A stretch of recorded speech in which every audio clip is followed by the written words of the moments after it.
7, 6, 5, 4, 3, 2, 1, 0. What is up, everybody? Welcome to another edition of an interview series. I think that's what I'm going to call it now. The first one was with DJ DeWeese from Southern Indiana. That group in our organization down in New Albany, Indiana. And recently, I was down in Fort Myers, Florida, with our national team, the 15U program. And I was down there with Tim Jones, who is our Pittsburgh director. And we had some really interesting conversations. And I kept on thinking to myself, I was like, man, it would be awesome to get him one-on-one and talking shop, talking baseball, talking about what's going on in his world, in the space that we see on the internet, because he is a ferocious learner. He is constantly learning, and he was talking to me about different Facebook groups and what has been working for him on a macro level as well as a micro level. And I wanted to get him to, one, in front of the Tiger family so they can see, put a face to a name and see who he is, and get to know our directors. So without further ado, I want Tim, go ahead and give us like your origin story and how you've gotten here. By the way, guys, Tim is he's in the baseball space, but he also owns and operates a business outside of baseball, inside the franchising company. So I wanted to go down that route as well because he gives a unique perspective. So Tim, go ahead, hit it off. Sure, man. I appreciate you guys having me on here. It's a ton of fun, and I appreciate the ferocious learning aspect. It's been a fun experience growing from high school to now. Yeah. The biggest thing about my background, I'm the guy that's always been on the diamond. It's out there raining, and I'm the crazy dude out there diving the bases in the mud. My dad wants to throw my whole body in a river. I just never leave. If you put work ethic at a particular level, I break through the glass ceiling every time. That's just who I am. But a lot of what I do is, you can't be the smartest guy in the room, right? You got to surround yourself with high quality people in different realms that are much smarter than you, and you pick up and learn on those things. Active listening and sometimes being quiet is the smartest thing you could do. But my background, I've been playing my whole life. Injuries pretty much ended my career, and you kind of see the writing on the wall. You cry when you hang those spikes up. And mentoring kids and coaching kids was kind of a unique thing for me, where my background's so unique. Having a kidney transplant at 14, not being able to finish my season and begging the doctor to hold off a day because I was taking the mound that night, looked at me like I was insane, right? I had a great season going, and after I was cleared, I started coaching. I was 14 years old, right? So I'll be 37 here in April. So I've literally been coaching kids in every aspect that you can imagine, and it wasn't just baseball. So I've grown up coaching every sport you can imagine: soccer, football, basketball. I've had the pleasure of learning underneath Walt Harris and some big time D2 guys, and Moorhead, who was at Penn State and in the SEC and whatnot. Just learning from those guys and continuing and learning from Conti at Cal U and baseball. And I continue to develop my craft. You kind of start as that young coach.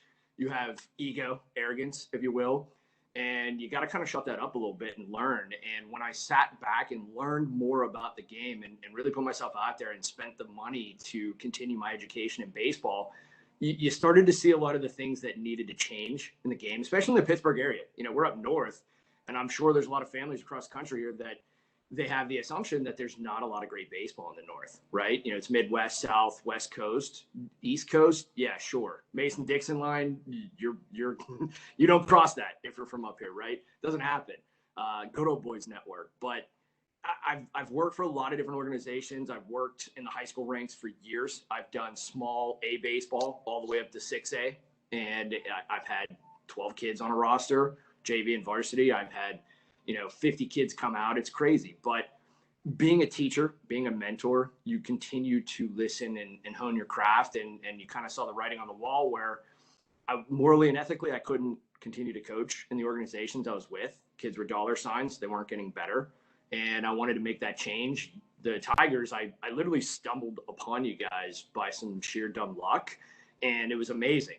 My dad passed away, and I kind of took it as a sign where growing up, we were black and orange playing baseball. It's crazy. Yeah.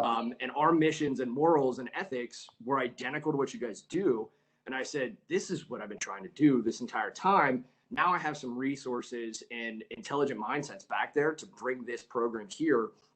And after I took a year off and said, I'm just going to build this, I'm going to build it the right way, and we're going to do it the right way. And amazingly, through COVID, which has derailed every business under the sun, we managed to get off the ground running and add 10 teams in this region. And we built an incredible team of coaches and players and families very uniquely over the board. But I've been coaching since I was 14 years old. So you do the math. It's 20 some years that I've learned, and I've probably made every mistake any coach can ever imagine making. And you learn, you adapt, you grow from it. And here we are now. My why is I want to teach kids the game. I want to mentor them. You might never go and play in college, but if I can help you find the right college, make you a better person, you're going to be a member of society. You might be a dad. You might be working someday. If I can give you some of those leadership skills and some of the abilities to learn how to overcome adversity and adapt within your own environment, then you're going to be a better person. I got college kids now that they come back and they coach in the summertime, or they'll send me kids because they know that I'm going to help their players out more than they can. And they come back and work with us because they want to learn the way that I help them out. That's my why. What makes you different is that you have seen it from a coaching perspective, and then you're also from a event perspective, because you have that franchise that you operate, right? Yep. So from those different types of perspectives, like, how does that give you a unique approach to coaching baseball now than when you started back when you were obviously 14? You probably didn't have that much information at hand, and you just were like, I'm going to go out there, I'm going to help them so much. We're going to go out, we're going to attack the world, we're going to solve world peace, and we might do some cool stuff. So Yep. How do you see it now from both a service perspective, like you're providing an event service, and then you coached, and now you are now providing a new service, which is you're creating teams, you're creating a culture, you have different coaches under your staff now. Like, how do you view it now? It's kind of like you said, I'd have best friends of mine growing up. I'm like, what are you doing? You're 0 for 3 today and you're swinging at balls over your head. Like, what is wrong with you? I can't physically tell them what to do because I have no idea. I just know I can hit the ball, right? Now it's more you take the approach of you got to sit back and grow, right? You learn your audience, and if you read and you try your best to learn, and everyone tries to take advantage of you. There's a lot of things out there where they'll try and gouge you for money from marketing, and they act like you don't know what you're doing or whatever the case is. But at the end of the day, the biggest thing that I've learned is with my other franchise, you work with young kids. So you have to take a step back and slow down. It's very repetitive. You build a foundation first. Explain your franchise really quick before you jump down that route, so people kind of have context to the conversation. Because I think that's a good point that we need to make. Sure. So originally in my franchising life, I started with Soccer Shots. They're not worldwide, but they're nationwide, one of the top youth sports franchises. And I built our franchise from 130 grand in 1 year, almost to just under 900,000 3 years later. And it was relationship based, right? Not transactional. Didn't work out, decided to join another franchise called End Zone Sports. And we offer pretty much any sport under the sun. And here we work with 2 to 6 year olds. We also offer flag football and basketball for some older kids, but we never really go higher than 12, 13, give or take. So you have different niches, right? You have different cities have different income levels. You have, and you can't write that off either. A lot of times people will be like, well, yeah, this is the highest income level in this city, so we're going to attack this area. And then they forget about some of the lower income areas, and those parents will spend more on their kids because they want to be involved, but they're also there.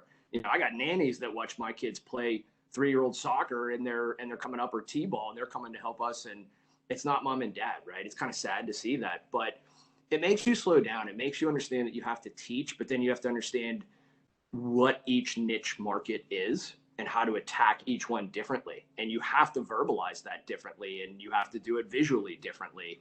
And it just depends. And you have to do the same thing with coaches. You have to make sure that they're the right fit for that right area.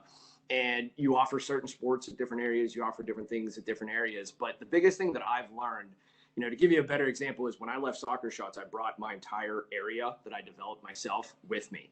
When I left, they all came with me. And I'm not saying I'm the greatest, smartest businessman, but because I built those relationships and I took care of those people, and anytime they needed something, I would handle it. If we didn't deliver, I'd make it right instantly. Even if it was something I didn't 100% agree with, I still made sure that they were taken care of and treated respectfully. And they felt that relationship go a long way, where they knew that I would always do right by them and I'd always do right by their families, which gave them the benefit and the value of being more at ease, because they knew that their kids were going to benefit from this, right? And their mom and dad don't really watch at school. They just pay and hope for the best. And we give them all the details after the sessions are over, so they know what their kids are doing. They can talk to them. So you learn a lot about, how to slow down and how to teach correctly, how to build relationships and have conversations, learning what directors' kids' birthdays are. Christmas time, bring them a bottle of wine, because that they've gone crazy with 150 kids a day in there. And it's like, hey guys, I ordered you a couple pizzas. Everyone else brought you donuts and coffee. I ordered you some pizzas, and here's a couple bottles of wine. So enjoy yourself on a Friday night. Have a little after. There's nothing like a good bottle of Reds, right? Exactly. After the experience you just went through. Well, but again, that's what it is. Like, people are people, right? Like, we love our certain things, and it goes back to relationships. And I view that with players too. Like, so many coaches always make, or even teachers make fun of like this whole TikTok movement. And it's like, man, like, they love TikTok, so I've got to figure out like what's going on with that social media platform, and then I can relate to them and have conversation, and then I get to learn a little bit more about them and like what they like, what they dislike. So it is all about that relationship base, because I think when you're a young coach, you're like, oh, we're gonna go attack the world, But at the same time, you gotta build your team and build your network, and have guys trust you, or girls if you're in softball. Sure, absolutely. We mentioned this before. You are a ferocious learner.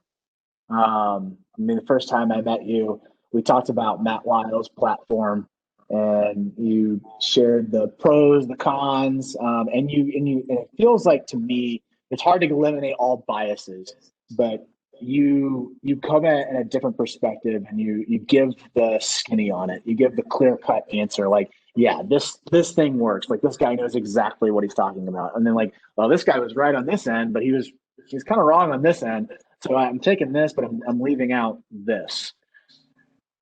Talk about these social media groups that you're a part of, and how you've benefited from being a member of them and jumping into the conversations. Sure. It's a unique learning curve, especially if it's brand new to you. I think a lot of people kind of get lost in it. It's very easy. You call it a rabbit hole if you want. You could go down some of the craziest holes and just think, okay, I have every community that I'm around that I want to market to or offer information to. And then you find every baseball portal out there that you can possibly imagine, and you don't actively listen or focus on what they're trying to do. So you have certain things that you'll post with community groups, such as, hey, we're the Tigers. This is what we're doing. We're offering these programs to the community. We do this. I have a unique niche with some of my local community rec teams, where it's like, hey guys, we're offering some of these clinics here. We'd love to get your kids in. I know that there are a ton of kids that either aren't ready for travel ball, or parents don't want to do it, or you do your own local travel.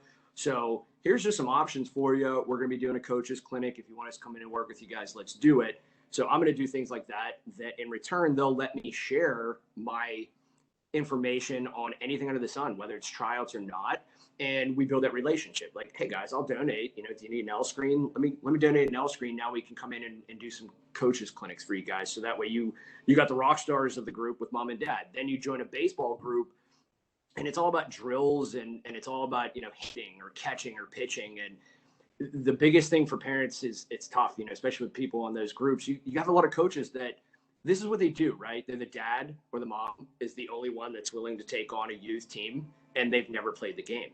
So they'll spend 20 to 40 hours a week on YouTube and social media trying to digest and learn as much as they can, but they struggle so much trying to dissect with what's the good content, what's the bad content, right? So then it kind of breaks down into two segments is, well, all right, you got the names. So this guy, it's status. This guy played in the MLB. He obviously knows what he's doing. But if you know the game and you break it down, he can't communicate. So his kids don't actually grow because he can't connect with them on that level. Then you got a guy that's coached high school for 40 years. He's viewed as old school, but he doesn't have that status. And then everyone just writes him off like he doesn't know what he's doing. But if you actually looked at his practice plans and some of his videos, you'd be blown away. Be like, I'm absolutely adding a couple of these pieces to this. Let me get on a conversation with this guy and learn what he does so I can pick his brain a little bit more, right? It's like writing people off before even knowing, like, because there's some information. I'm huge on Twitter. Like I'm big. You're big on Facebook. I'm huge on Twitter. I have my Twitter list, and one of the Twitter lists that I have is called the Iron Pen.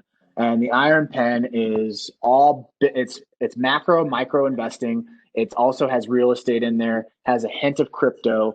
And I have macro guys that I totally disagree with on a lot of things, but I add them to the list because I want to have that contradiction, that thing that's going to rebuttal my argument and being able to test my knowledge. And then there's some things like, example, Krugman's a big economist right now, and he has a master class on master classes. Have you ever heard that service? Yeah. So he has a master class on there, and there's a lot of things that I disagree with him on the econ side, but there are some things that I do agree with him on, and I don't write him off, and I still follow him just because he's going to give me that little hint of spice into my soup of a list called Iron Pen. Sure. I think you hit something on the head pretty good with what a lot of people and a lot of younger coaches struggle with is, like, I can tell you point blank myself, like there's guys, whether they're in their young 20s just getting going in coaching, and there's guys that have been in the game for 50 years. You can just ask a question or answer a question and their egos come berating through on a reply, and you're like, first of all, this isn't a public forum. Like, what is wrong with you? Yep. Second of all, you just sent me a private message, and my mom, when I did the most damning thing under the sun, didn't call me half the words you just called me. Like, what was the purpose of this? And how can I possibly upset you? Because I simply wrote a reply back and I questioned one thing that you were doing because I noticed it was creating a secondary flaw. And I just asked you about it. And instead of responding to me respectfully, a lot of people see that and they're like, okay, I'm not going to trust this guy. Well, then there's other things out there, and there's people, like you said, I don't agree with them, but they do have good nuggets of wisdom. And if I don't totally agree with them, I'm not going to just write them off. I'm either going to have a conversation or I'm going to start looking at other stuff that they do, because chances are there's going to be at least a few things that I agree with. And I can add that. I can take that, because you're not going to agree with everybody all the time. It's impossible. It's just what works for you. And if you build that wealth of knowledge as much as you possibly can and you're hungry for it, you're going to continue to build yourself at the same time, but you can still learn from guys, whether you completely disagree with them or you might take one out of 100 things that they say, and that benefits you more than you can ever imagine.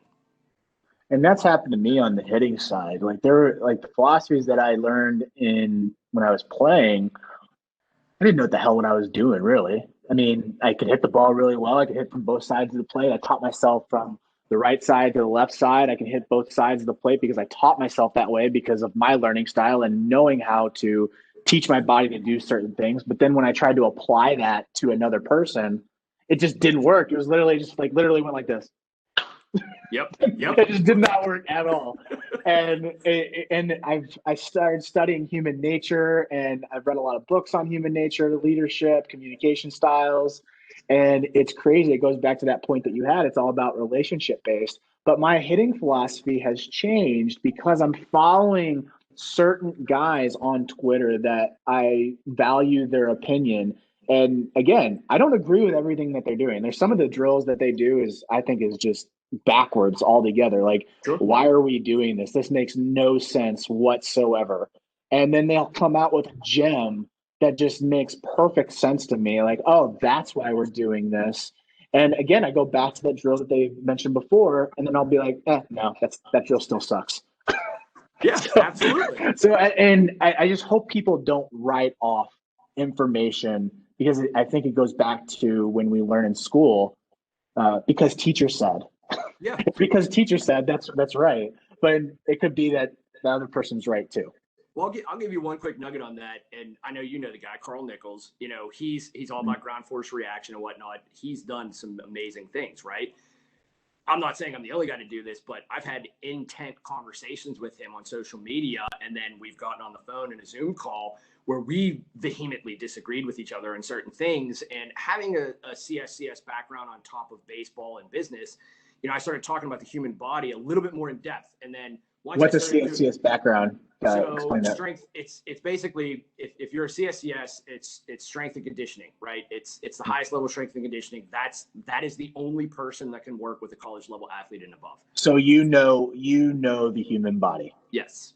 Okay, I got a master's in health and wellness. So, okay. All right. Now go back to your story. So having this conversation, once I started touching on that, he was out of his element a little bit, and he was like, okay, let me learn more.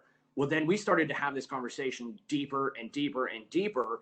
He adapted one of the drills that I was commenting on that I said, this just doesn't make any sense. And we're not seeing eye to eye. And I said, don't change it if it's just me talking to you. And I'm a guy from Pittsburgh, and he's a guy that's played in the majors and has taken teams across the country and the world. And I mean, he's got D1 kids left and right? Well, first of all, you sit back yourself, you say, well, why the hell is he giving me the time of day, right? Because he's an educator, he's a teacher, he's a mentor, right? And he's willing to give me the time of day. So we didn't call each other names. We didn't yell at each other. We didn't argue. We just disagreed, but we gave valid points to it. And then once we started talking, you know, now with this newer showcase in college baseball group that we have that's growing amazingly, and we were mentioned by MLB Network the other day, which is absolutely insane to me. We're less than a year old. You know, he's our director of hitting because we built units, and I'm the first guy he put in there to be one of the secondary guys to teach hitting. There's only 5 total. And it's like, wow, I made an impact on this guy. And now we have conversations. You know, I do Zoom calls with Matt Lau, and he's coached at every single level. And we'll just sit down and talk about his flights that he had to take to get to Pittsburgh, and, you know, how I bought him a beer. And he was like, dude, I don't drink this crap. What is wrong with you? And I just grabbed it and drank it myself. And I said, fine, get yourself what you want. You know, and it's like, all right, you know, what's the deal with this? You know, what's the deal with this? I'm trying to learn. Should I spend the money on Win Reality? Should I do this? Don't be afraid to ask these questions. You'd be surprised the way baseball guys at that higher level, if they do have those relationship attitudes, that will go out there and work with you. But you just have to have no fear to go do it, right? It's like a kid stepping in a box. You stepping in a box as a college freshman facing that guy. You're amped up, you're hyped up, ready to go. Take that same mentality to your education, your learning as well. What's your opinion on paid content versus free content?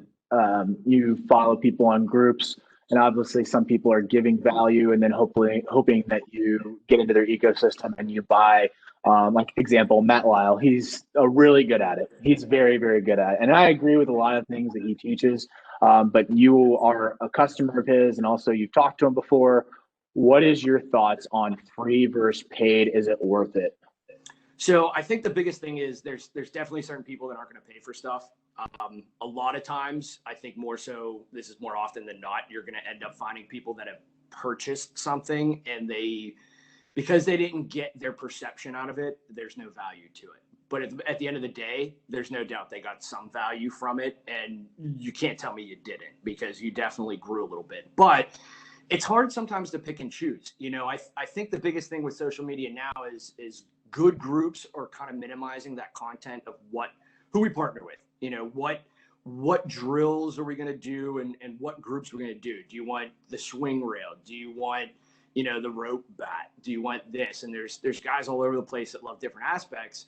And there's other programs out there that they'll charge you an arm and a leg to do velocity. And then we make them showcase what they're doing. And if we see it, and there's guys that are pitching guys and they see it and they're like, there's absolutely no value in this whatsoever, we won't let them share it. So it's hard, but you have to kind of see it and you have to ask questions. So what we started to do, and what I started to do, is if parents are asking these questions, ask certain questions back. See if they can answer you. And if they can't answer you on 3 basic questions, your money's probably not valued there. Like, they just want you, but your value on it won't be that high. One of the things I like about Matt is, you know, a lot of it, like, I'll tell him point blank, you know, hey man, I like this stuff. I don't like this stuff.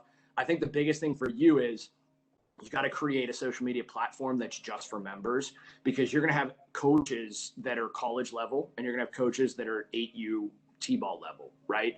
So how do you get those guys to communicate? And you'll get more content out of it because you'll see how guys adapt your drills. But you're also going to have guys that have questions about things because they don't understand. And they'll never call your customer service, ever. So they're not going to know what to do. Well, now you have 100 different coaches that can say, yeah, I actually do this drill a lot. And here's when I do it. Here's the protocol, if you will, for, this swing. It's got some rough edges around it. And this drill will help them with just X. So focus on this. And by doing that, it really helped him out. Because of that alone, he'll tell you point blank that's why he's getting involved with Win Reality and Blast Motion. And he's starting to do specials and different things where he drops his price for certain people and organizations. Me, I pay for it because I have multiple teams that utilize that, and it's helpful for certain levels, and I'll guide them. Same thing I did with you. There's certain pieces that are great, there's certain that aren't. There's other programs out there that you kind of look at it, and if you've done your homework, you've done your research, you've asked certain questions, and they either beat around the bush or they can't directly answer you, you start to get the feeling of maybe I shouldn't go and spend the money on this. It's like a TV, how many people just see the dollar signs in an ad and they just go buy that TV versus the people that go to Best Buy and they're literally watching TV on the two choices that they've narrowed it down, and they're there for an hour making a sound decision. Those people will end up spending the extra $200 because they like the value of what they're getting better, where the people that just go out there and buy the TV are going to return it right away because they don't understand the value, but they also didn't put the time in to make sure it was a worthwhile purchase. Does that make sense? It does. I kind of equate it to QVC too. I think that's where internet learning has kind of evolved. It kind of got like a bad rap in the beginning. It's like, well, I got YouTube, so it's free. I can just learn from there. But then again, you're taking the time to cipher through that information.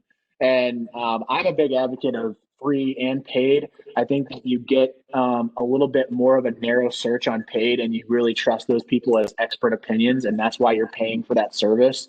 I just think people kind of, from an education standpoint, they're like, well, why should I pay if I can just get it on YouTube? Yeah, that's true, but there's a certain point where you're going to have to end up paying for something that's going to be a little bit more advanced, and it's going to give you a little bit more deeper of a dive. Agreed, 100%.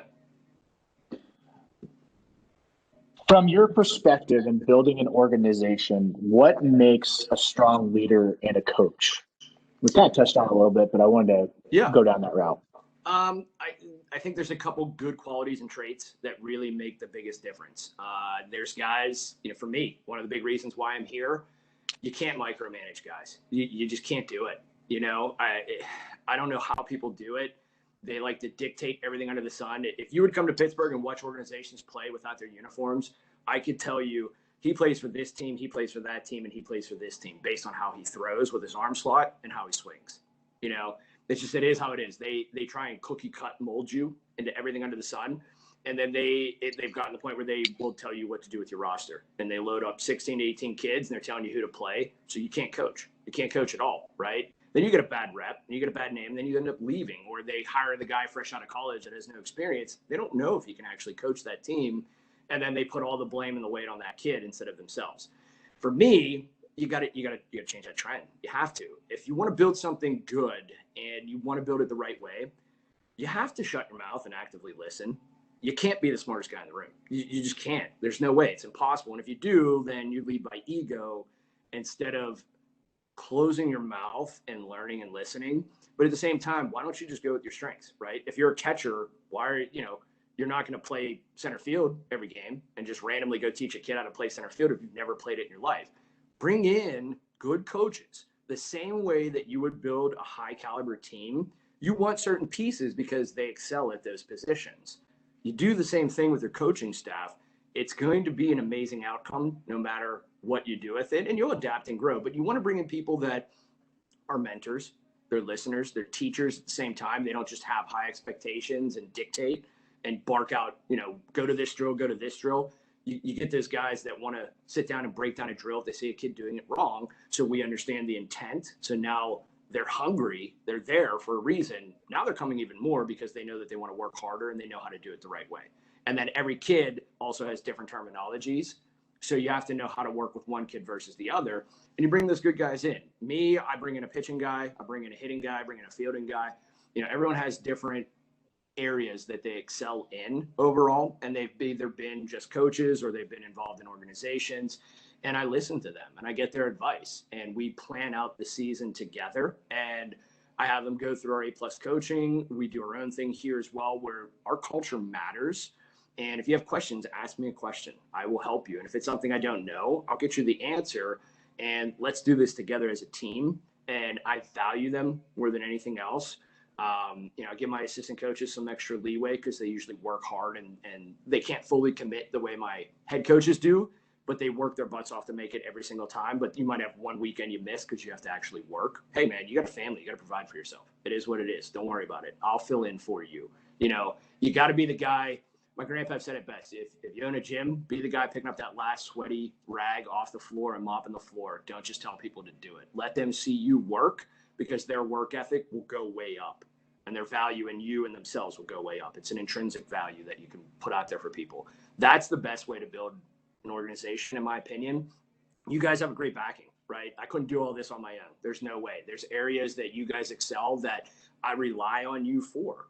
Same way I rely on some of my other guys. If you get to the point where you have the ability where you can say no to certain things, and you can take time to make bigger decisions because you think about it, you make notes, let it go, revisit it, and come back, you're going to make good decisions. And if you make a bad one, don't run from it, own it, adjust it, and grow. Just like how you would expect your ace to start on a Sunday championship game, you're playing for 3 innings. Well, guess what? It's 3-0 in the first, and you can't hit a spot. You have to make an adjustment right then and there. It applies the same way. So we tell ourselves, you have to have the right coaches with the right teams at the right times for the right reasons, right? Our caliber teams are only as good as our coaching staff. That's it, hands down.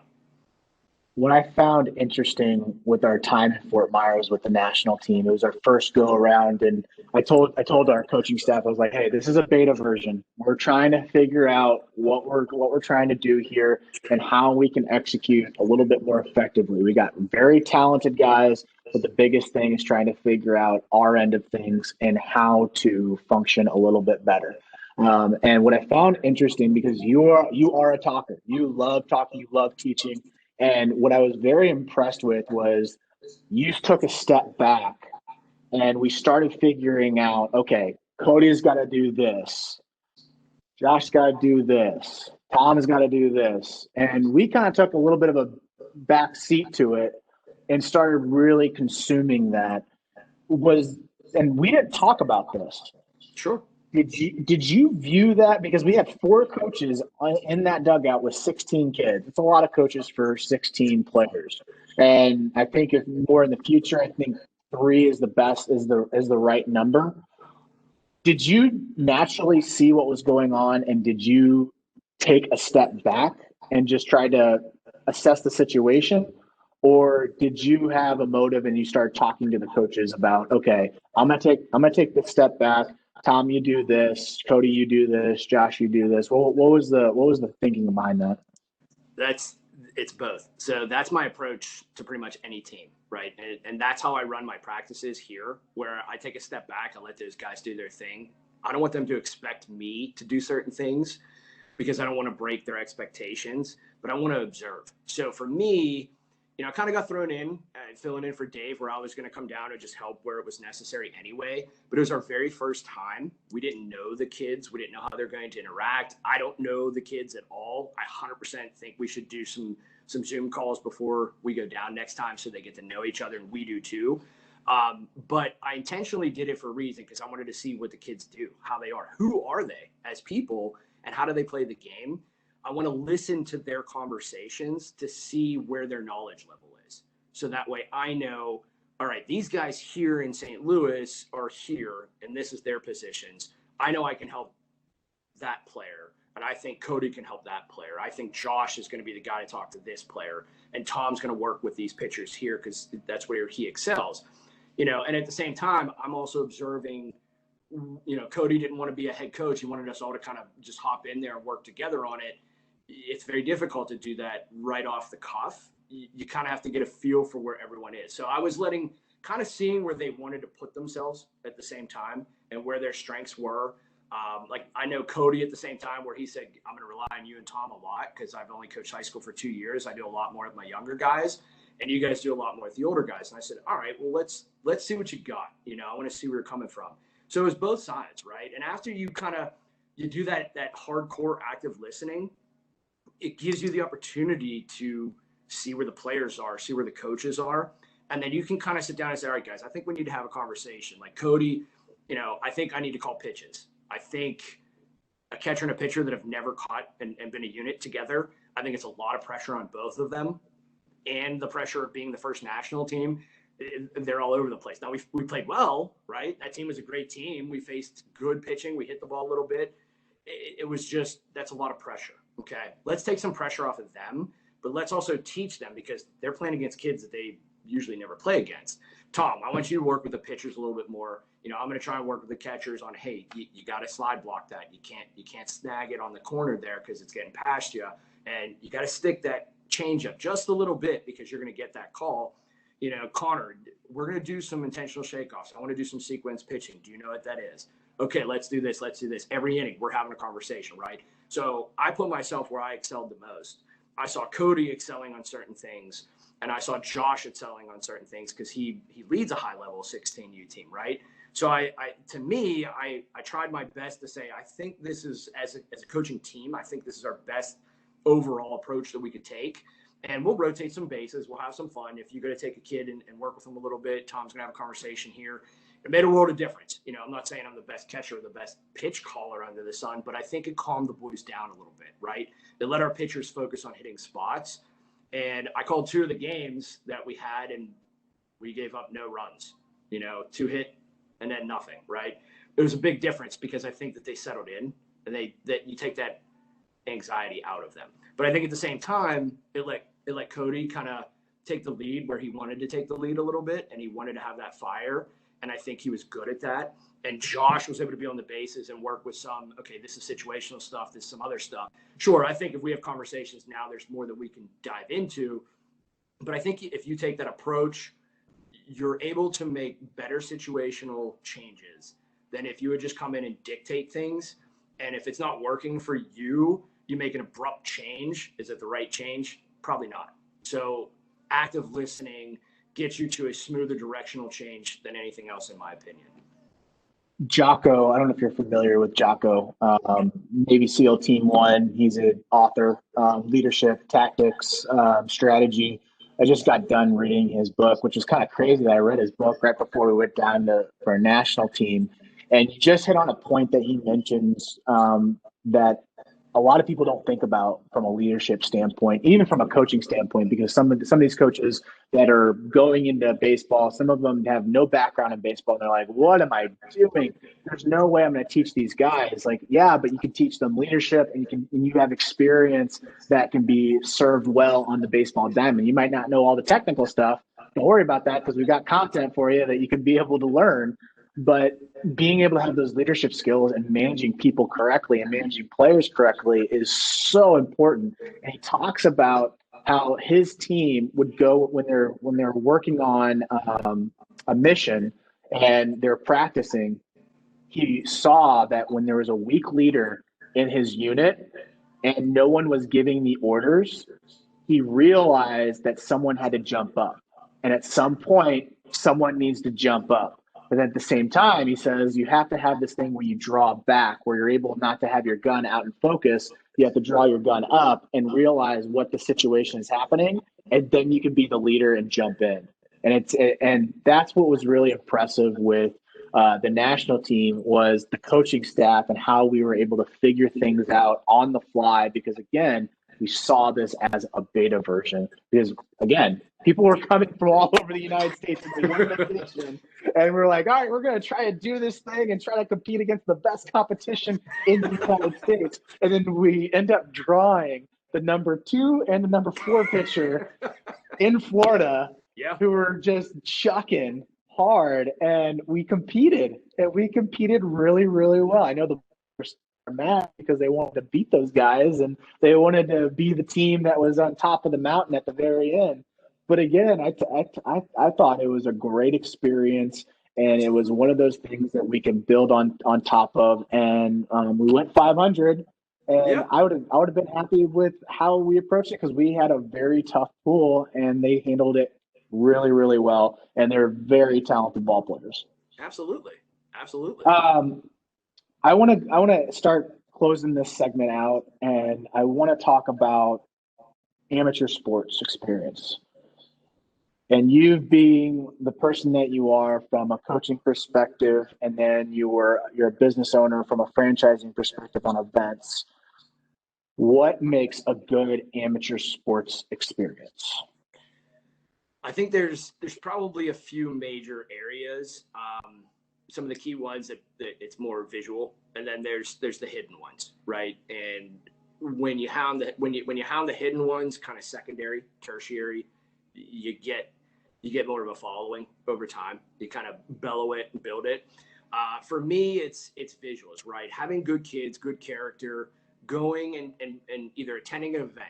We'll use the showcase for an example. It's a great event. Everyone goes, right? There's players there. I knew players from the Canes, Miami that were there. I know one of the coaches that are there and have brief conversations from social media, whatnot. It's why do you guys come down? Well, we're going to be on a national stage. Parents want the highest level of competition for their kids, right? Kids want the highest level of competition. So you find the line and walk the thin line between being uber competitive and also making sure you have some really solid playing time for a lot of players at the same time. And you have to make sure that you're doing it right? Like I had a pitcher who hurt his arm. I refused to let the kid throw because I know he plays basketball and he's a starter and he's one of my better pitchers. Should I've gotten him in at bat? I wish we would have talked about it sooner and put him in there to hit, but I'm pretty certain he has tendonitis. So did he have the best time? No. Did we have the conversation with him and explain to him that this is for the benefit of him? Yes, that works too.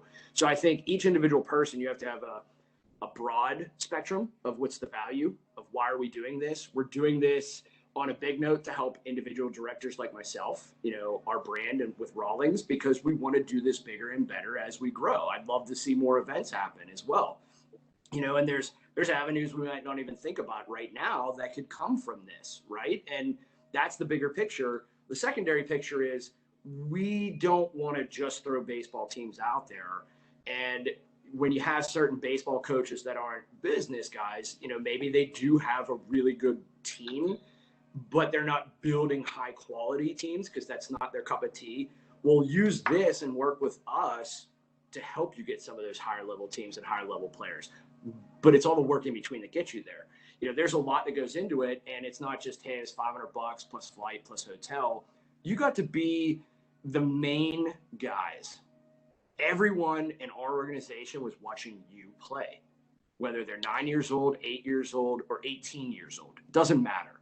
They're all supporting you. How often does that happen? You got to feel that. Now, if you go to college, your hometown's doing the same thing. Your old teammates are doing the same thing. This is what it feels like for your parents every weekend when they watch you, right? So make them proud.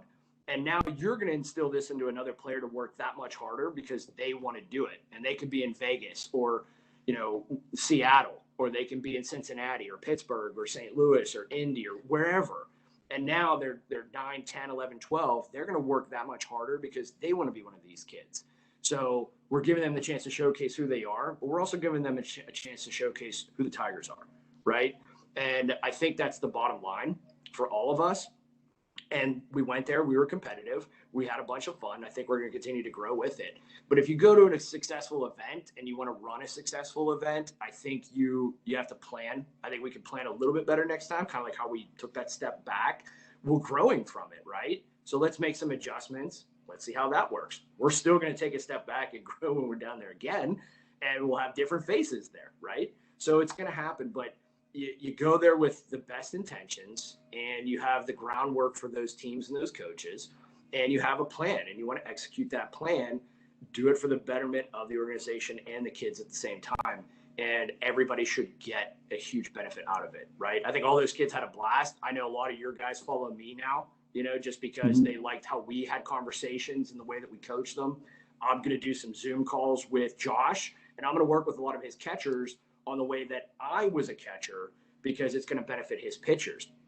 How many guys or, how many other directors ever would have thought that might come out of this too, right? Yeah, So, that's a really good point because I never thought that. It was more of I was very hyper focused in on, okay, is the team set? Are we organized? Right. Are we pushing it in the right direction? But then the learning aspect was I was very happy with it because I was talking to Mendel, who was our catcher, and I was like, hey, pay attention to Tim. He's helping you with pitch calling. At some point, you need to know how to call certain pitches and call a game and I want you to ask him questions like, hey, why did you call this? Have you thought about, I saw that I was feeling that this guy was needing a fastball in the inside corner because he was looking away. You need to start asking those questions and having that conversation because, again, Tim wants that open dialogue because he's a coach. He's not experiencing that feeling behind the plate, which then, again, gives you an upper edge on the coaching staff. But the coach has the experience and knows how to call a game. So then once you mesh those two together, you've got a pretty good formula to get guys out. I think that's the thing, and that's a good point to the experience for all the players. Parents, in my opinion, they love the opportunity. They love the bigger picture. But I think the bigger value that everyone took was that aspect. And like I told those guys, for me, the way I build my foundation with my guys is everyone learns different, and we have to reteach a lot of things. You constantly go through. You have slumps every other weekend, right? It's baseball. But I want to get you to the point where if you can get to the point where you can teach yourself, you can coach yourself. I build the foundation. What'd you do wrong? All right, fix it and show me. If not, let's go back and work on it. If you can start to get to that point and you're getting pretty good, 60, 70%, now you're going to be a senior, you're getting about 80%, damn well you're going to college to play baseball, right? Yeah. But you can't do that unless you have active learning, and active learning is a two-way street. I can't see what Connor and Wyatt are seeing, but I'm going to see what I see. If you don't have a conversation with me, I can't make an adjustment myself to help us both out. So you're just as important as I am. And I think that aspect was kind of that hidden gem that none of us really saw coming. And I think that we could do a lot with that, personally. I'm sure there's going to be people that are watching this that are half in on baseball, half out on like a coaching perspective. And then we're going to have a lot of guys that are big on the coaching and they want to learn everything that they want to learn. How would you recommend someone to get started into coaching and making a difference in 12, 16 different guys or girls? So I'll start with my first question I ask coaches that are interested in working with me. Whether you send me 8,000 practice plans and I get lost in reading everything, great. I want to know if you can execute, right? But I ask them, tell me about a time in your life where a coach really did impact you. What was the impact? Was it as a player playing a certain position, or was it in life?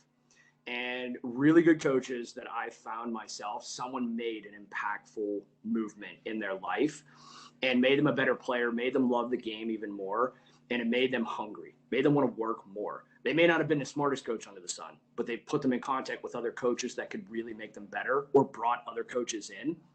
And this is for high school, youth, and college.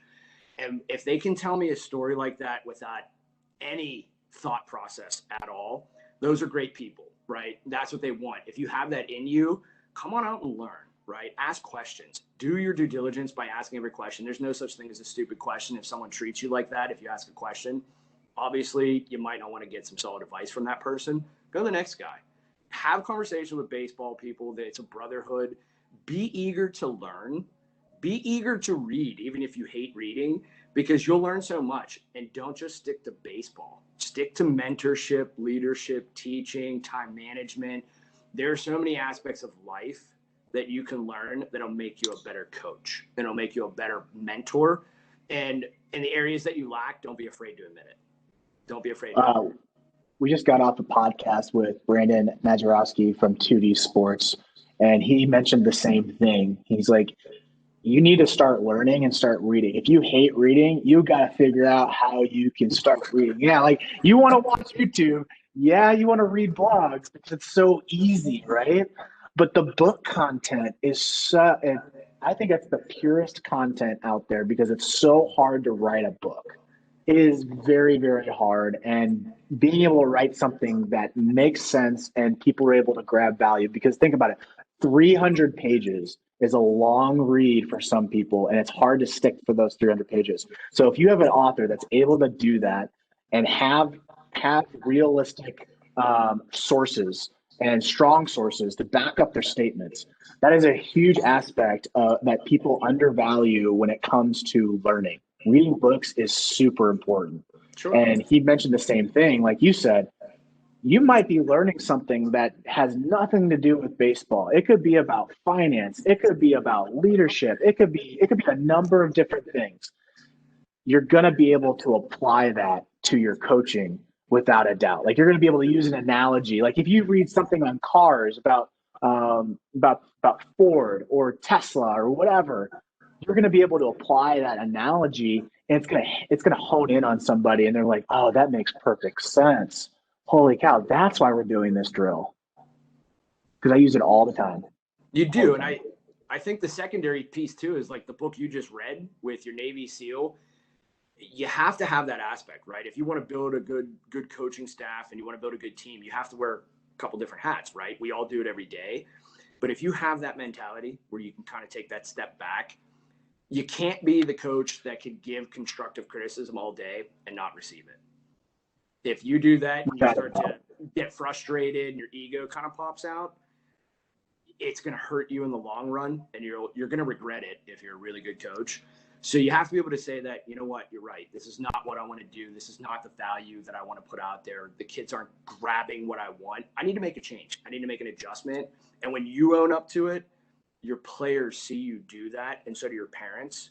Now they're more willing to own up to their own mishaps, and whether it's baseball character or whatever, it makes them want to play for you even harder. Without a doubt. Guys, if you want to read the book that I mentioned, it's Leadership Strategy and Tactics by Jocko Willink. Jocko's Jocko. Willink is Willink.